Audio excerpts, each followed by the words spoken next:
Hello. You're too emotional for negotiations, Carter said, laughing into his AirPods like he'd just delivered a punchline instead of a professional insult. I was sitting 2 seats away in the glass conference room, fingers locked over my notepad like it was the only thing anchoring me to the floor. He wasn't even looking at me when he said it. He was looking at his reflection in the damn window. That morning, I'd been looped into the prep call for the merger strategy deck. Big stuff. The kind of billion-dollar shuffle that got execs high-fiving over champagne and interns quitting from burnout.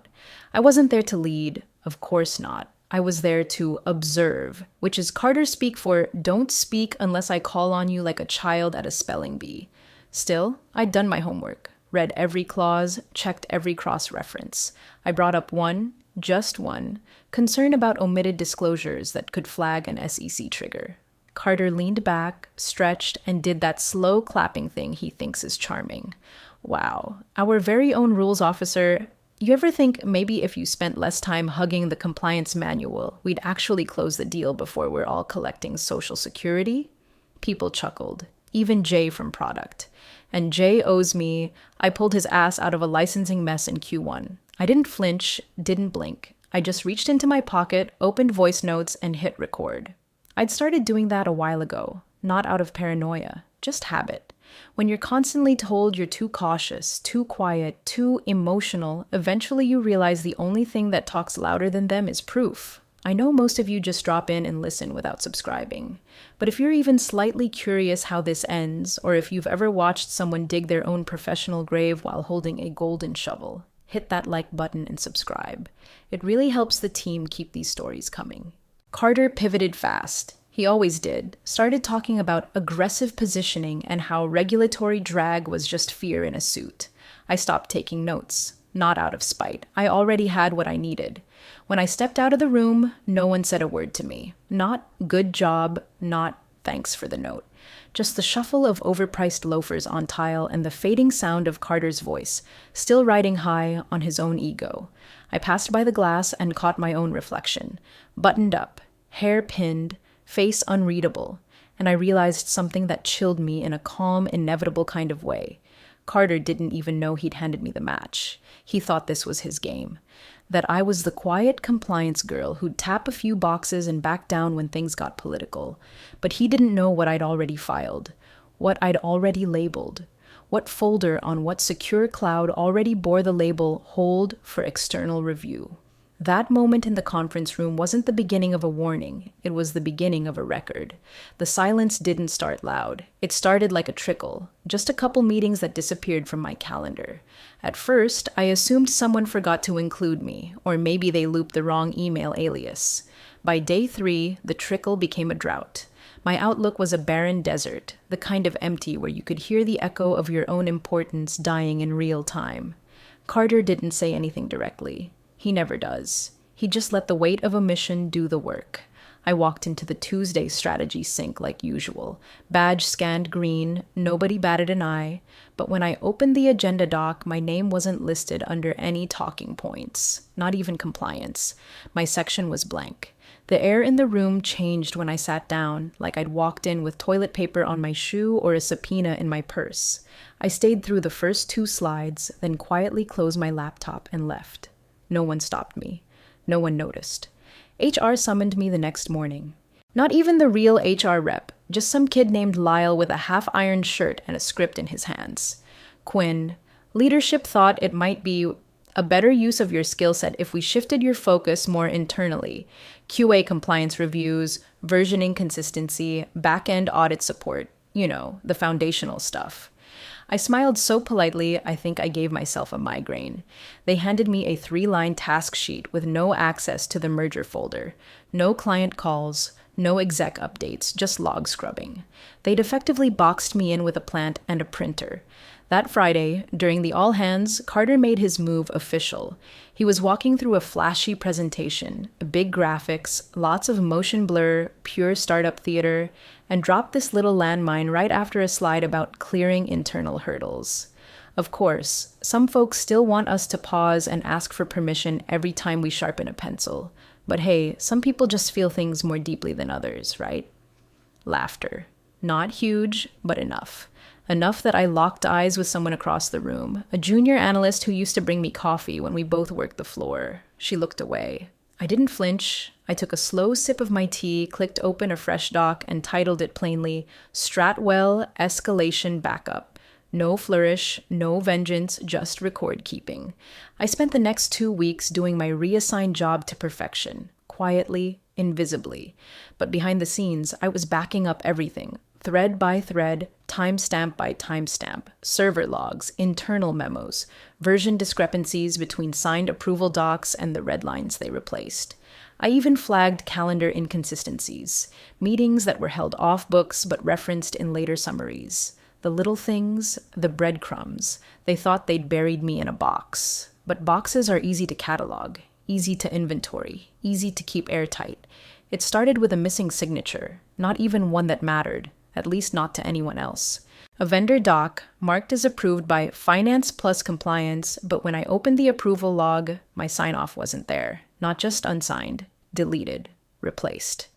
The timestamp still read 11:42 a.m., but I was in a separate meeting during that time, one I had proof of. Call logs, calendar overlap. It didn't add up, so I checked another and another. By the time I hit the 8th contract, the pattern was unmistakable. Partner review cycles shortened from 4 days to 12 hours. Redline notes stripped from version histories, executive initials dropped in manually instead of through the approval workflow. Someone was laundering the paper trail. I flagged it up the chain, kept it clinical. Notice discrepancy in version tracking between audit log and PDF metadata. Please advise. The response? Silence. Then a 4-word reply from a senior admin I used to trust. Looks fine to me. The next day, my name was removed from the backup notification list. I sent another memo, formal this time. Attached a clean comparison showing the altered timestamps. Nothing accusatory, just data. 2 days later, my access to the vendor folder was downgraded to read-only. No one explained why. I didn't ask. I already knew. Meanwhile, Carter was on a podcast. Yes, a podcast, bragging about Stratwell's ability to move fast in ways that make legacy firms jealous. He called compliance a mindset, not a bureaucracy. Said we'd redefine the approval process by trusting leadership instincts over redundant hand-holding. Hand-holding. That was his new term for legal oversight. They laughed at that too. So I did what I always do. I documented. I created a master spreadsheet tracking all altered approvals. Who was swapped in, who disappeared, which versions were mysteriously missing from audit logs. I color-coded by severity. I included hyperlinks, backups, file hashes. I wasn't making a case, I was making a record. I knew better than to storm into Carter's office or CC half the C-suite on a panicked email. That's how you get labeled. That's how you get erased faster. Instead, I renamed the original folder, gave it a cleaner structure, added one more nested directory at the bottom and labeled it Hold for External, Review No Caps, no drama, just a breadcrumb for anyone curious enough to follow the trail when the lights eventually came on. And they would, because sooner or later, every shortcut Carter took would add up to a detour someone outside the building noticed. And when that moment came, I wasn't going to raise my voice. I was just going to hand them the file. The memo arrived on a Thursday, slipped into inboxes like a whisper. Per legal, teams should begin compiling documentation in anticipation of potential external review. No bold letters, no exclamation marks. But for anyone who's been in this game long enough, those words may as well have been a flare in the sky. The SEC was circling, and Stratwell knew it. They didn't announce it company-wide, just a quiet nudge sent to department heads and a few select coordinators. I only saw it because someone on the thread accidentally used an outdated distro list that I hadn't been scrubbed from yet. A 22-line email, 3 attachments. One line stood out like a fracture under light. Initial timeline suggests preemptive curation advised before formal submission. Curation, the legal version of bleach. By noon, the building hummed with a new kind of tension. Legal scheduled a closed door with Carter and the top execs. No invites, no recordings. Not that it mattered. I wasn't in the room, but I heard enough afterward. Carter reportedly told the team, "We'll handle this internally. No need to scare the horses, we control the narrative, not the paperwork." Another exec, someone from strategy, piped up, nervously asking what counted as excess disclosure. Carter laughed and said, "Everything is excess until they specifically ask for it." I sat at my desk in the corner of my assigned QA dungeon, listening to this third hand through whispers in the hallway and Slack DMs that evaporated as fast as they appeared. And I didn't feel rage, not even fear, just resolve.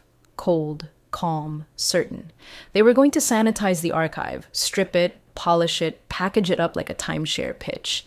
The same team that had quietly erased my sign-offs, altered approval trails, and rerouted workflows now thought they could outmaneuver federal regulators like it was a marketing campaign. I opened my personal backup archive, the real one, the one they forgot existed because it didn't live on Stratwell's system. Indexed, versioned, mirrored twice. Every document in its rawest form. The deleted threads, the metadata differences, the internal revisions with Carter's little annotations in the margins. Too slow, cut legal, push it. I had it all. Then I opened the voice memo. The one I'd recorded the day Carter mocked me to my face and called compliance emotional baggage. I uploaded it to a secure vault, flagged it, time-stamped it with a digital signature and attached a brief legal summary. Context, participants, chain of relevance. It was no longer just a recording. It was now a protected record. I spent the next 4 hours cross-referencing everything. Final pass. Final sort. I wasn't just collecting evidence, I was preparing a clean chain of custody, just in case. Every file in that archive had a story, a source, a fingerprint, and all of it pointed to one truth. They didn't forget the rules. They chose to erase them. I didn't feel righteous. I didn't feel vindictive. I felt prepared. This wasn't vengeance. This was stewardship. They left the door wide open, and I walked in holding the flashlight. It was almost impressive, the speed with which they assembled their decoy. Legal's curated package was zipped and labeled within 48 hours of that internal memo, like they'd been practicing for this moment all quarter. A shiny 6-gigabyte archive labeled Stratwell Compliance Review Final V4, full of PDFs that had clearly been rinsed through 3 layers of formatting, stripped of margin notes, and time-stamped with surgical convenience. I watched the shared archive populate from the shadows. They hadn't revoked my permissions yet. In their scramble to scrub fingerprints, someone forgot the one thing they should have remembered about me. I never made noise. I never asked for access. I just kept what I had. So I waited. Not long, just until the legal team broke for lunch. 4 of them had booked a reservation at that steak place down the block, bragging about it loud enough for the interns to gossip. Once their laptops idled and Slack went quiet, I copied the folder. Mine. The real one. The archive was clean. No fancy name, just Stratwell lock material, full archive, as QM sat. No caps, no final version, no red flags. It slid into the root directory like it had always belonged there. I didn't overwrite anything, didn't rename their version. I didn't need to draw a line in the sand. All I needed was the option, the quiet truth sitting next to their polished lie, waiting for someone to open the wrong file. I checked the directory tree one last time. Everything was where it needed to be. Signed, sealed, indexed. Audio, metadata, approval gaps, altered trails, calendar mismatches, flagged discrepancies.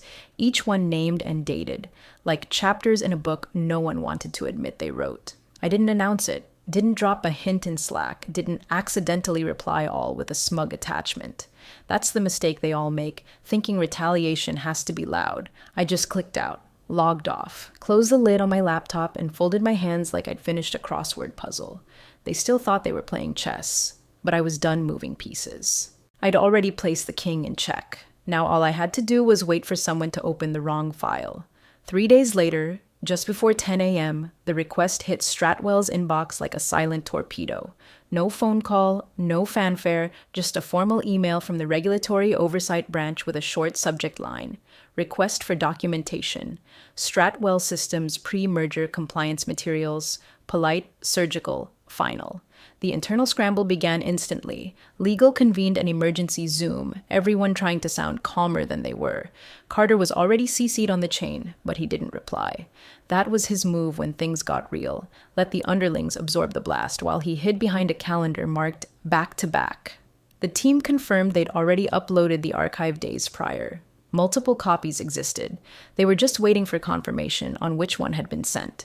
The problem? No one could remember exactly who sent it, or which version. They assumed it was the polished folder. Compliance. Review, final V4.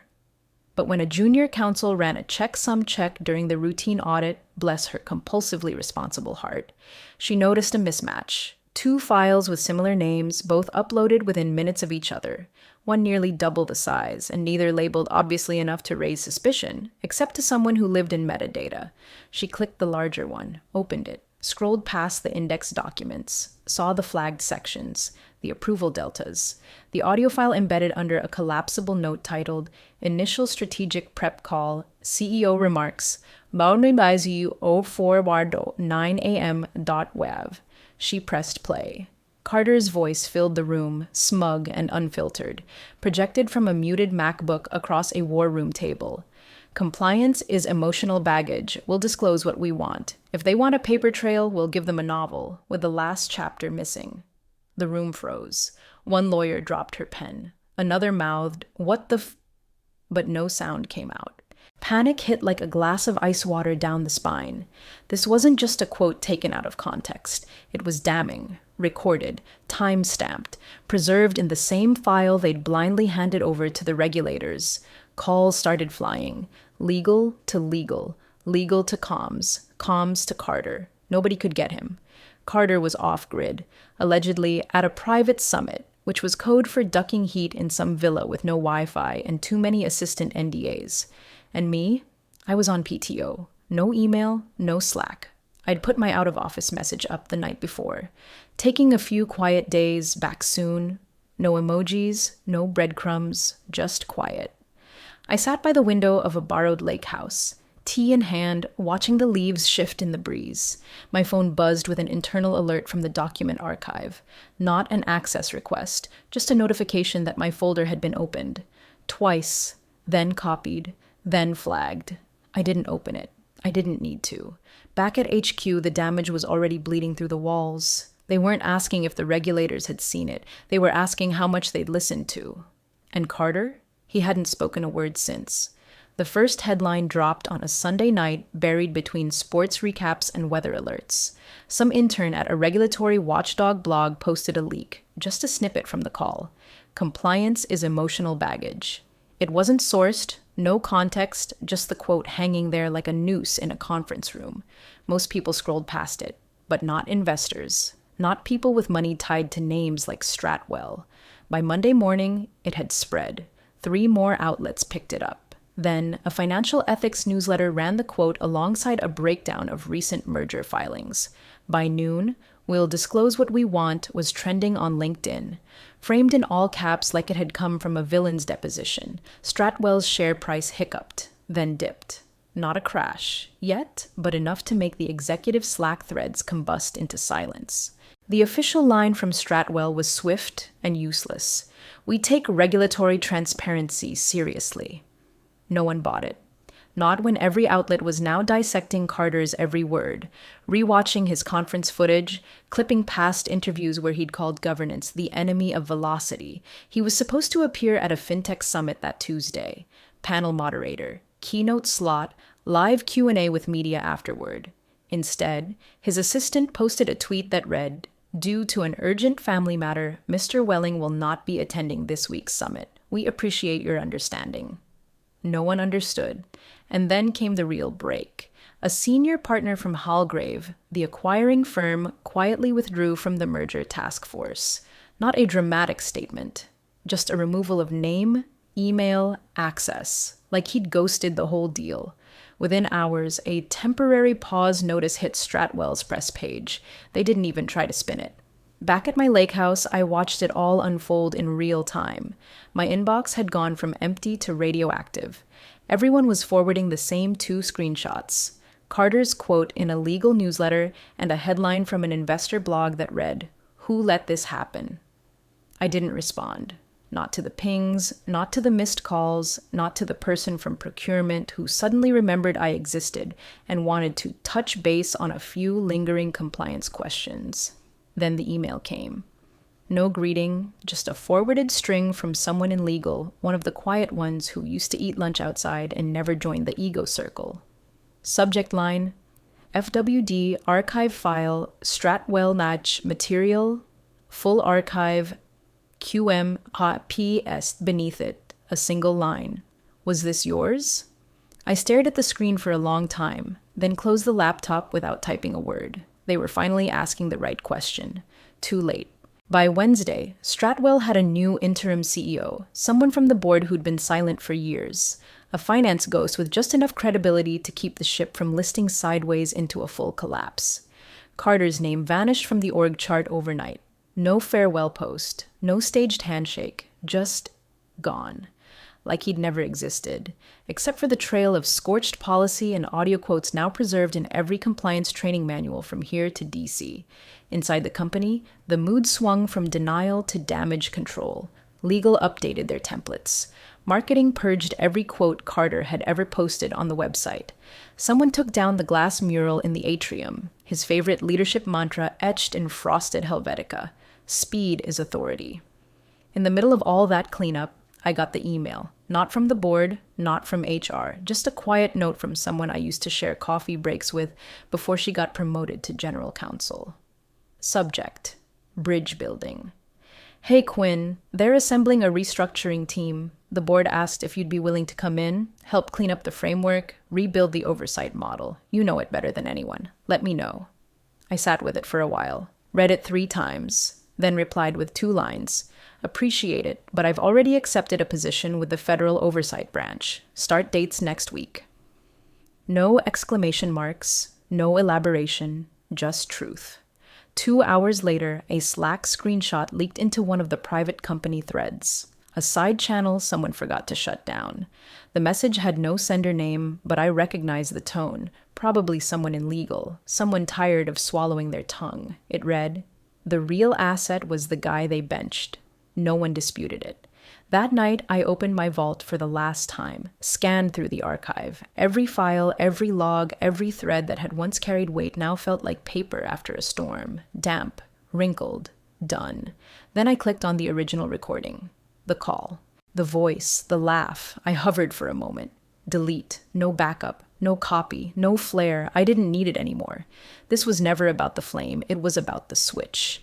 They tried to rewrite the script, and I made sure the right one got submitted. Quietly. Completely. The chair sat there like a ghost. Front row of the panel stage, velvet draped, perfectly lit, untouched. The little white nameplate hadn't been pulled yet.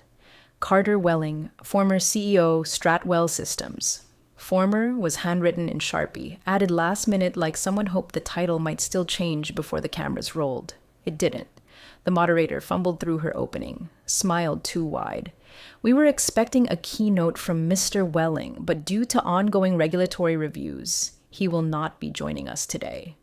The phrase landed like a dropped wine glass. No applause, no surprise, just stillness. Everyone already knew. The review was public. The quotes were public. The collapse had unfolded in such polite, chronological order it felt pre-scheduled. I sat near the back, notebook open, badge flipped backward. No one recognized me. They wouldn't. I wasn't the voice in the room. I was the person who made sure the voice got heard. The panel went on without him. Someone else filled the slot. Talked about the importance of transparency and ethical scaling. Irony dripped off the stage in neat little phrases. I took no notes. Afterward, someone tapped me on the shoulder. A junior consultant, new badge, fresh face, probably 2 years out of school. She looked hesitant. "Excuse me, I saw your name in the attendee list. I just wanted to ask..." She hesitated, like saying it too directly might change the air. Were you involved with what happened? With Stratwell? I closed my laptop slowly. Smiled, not the kind that invites more questions. Just a quiet, finished kind of smile. Only submitted what was asked. She nodded. Didn't press, didn't need to. The empty chair had said enough. I walked out through the back, the way I always do. No spotlight, no mic drop, no headlines. They called me emotional. But facts don't raise their voice. They just wait to be heard. Bye-bye.